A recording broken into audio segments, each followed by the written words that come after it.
MyDSV ermöglicht es Ihnen, in 7 einfachen Schritten eine DSV-Express-Sendung zu buchen. Wenn Sie sich bei MyDSV anmelden, sehen Sie diesen Bildschirm. Hier finden Sie alles, was Sie brauchen.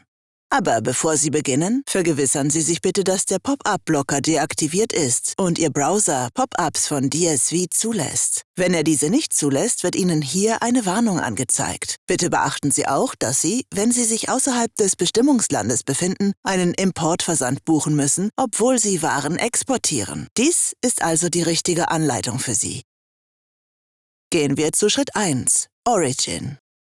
Hier wählen Sie aus, wo DSV die Ware abholen soll. Geben Sie Name, Adresse, Land, Postleitzahl, Ort und eine Kontaktperson ein. Jetzt klicken Sie hier auf die Schaltfläche für Benachrichtigungen. Damit können Sie auswählen, wer Versandbenachrichtigungen erhält, sowie welche Informationen darin enthalten sein sollen. Des Weiteren werden die Versandlabels an die E-Mail-Adresse gesendet, welche in der Erfassungsmaske genannt ist.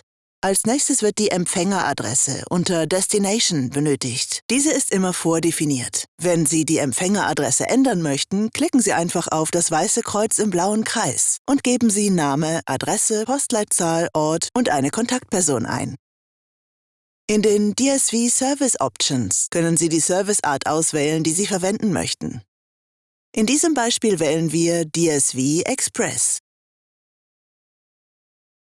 Unter Packages, Weight and Dimensions geben Sie die Anzahl der Pakete Ihrer Sendung mit jeweils Gewicht und Maßen ein. Sie können auch weitere Zeilen für zusätzliche Packstücke mit verschiedenen Gewichten und Maßen hinzufügen. Als nächstes folgt der Abschnitt Commodities, in dem Sie eine Warenbeschreibung und den Wert Ihrer Sendung hinzufügen. Sie müssen auch eine Währung auswählen und eine Rechnung im PDF-Format anhängen, wenn Sie keine andere Anweisung erhalten haben. Jetzt können Sie in Billing and Insurance auswählen, wem Versandkosten, Zölle und Steuern in Rechnung gestellt werden. Das können Sie hier tun. Wenn Ihr Versand für einen Endkunden bestimmt ist, tragen Sie hier die entsprechende IOSS-Nummer ein. Wenn Ihre Sendung nicht für einen Endkunden bestimmt ist, aktivieren Sie stattdessen dieses Kontrollkästchen. In Reference können Sie eine Referenznummer angeben, die auf der DSV-Versandrechnung angegeben werden soll. Wir fahren hier mit Ihrer Bestellnummer fort. Sie sind jetzt fast fertig. Sie müssen nur noch eine Abholzeit unter Pickup Booking auswählen. In diesem Beispiel stellen wir diese auf morgen zwischen 8 und 16 Uhr Ortszeit ein. Denken Sie daran, einen Werktag und ein Zeitfenster von mindestens 2 Stunden zu wählen. Ihre Sendung ist jetzt bereit zur Buchung. Klicken Sie einfach auf die Schaltfläche Print Book unten rechts.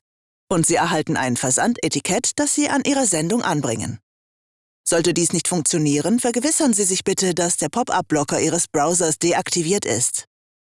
Wenn Sie eine E-Mail-Adresse des Versenders angegeben haben, wird das Versandlabel automatisch an diesen übermittelt.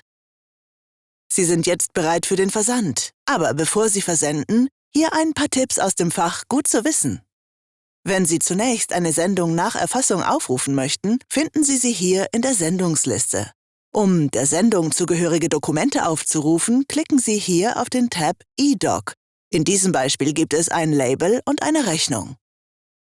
Wenn Sie Fragen zu MyDSV haben oder Hilfe benötigen, wenden Sie sich bitte an unser Support-Team. Die Kontaktdaten finden Sie hier. Vielen Dank, dass Sie sich für DSV entschieden haben.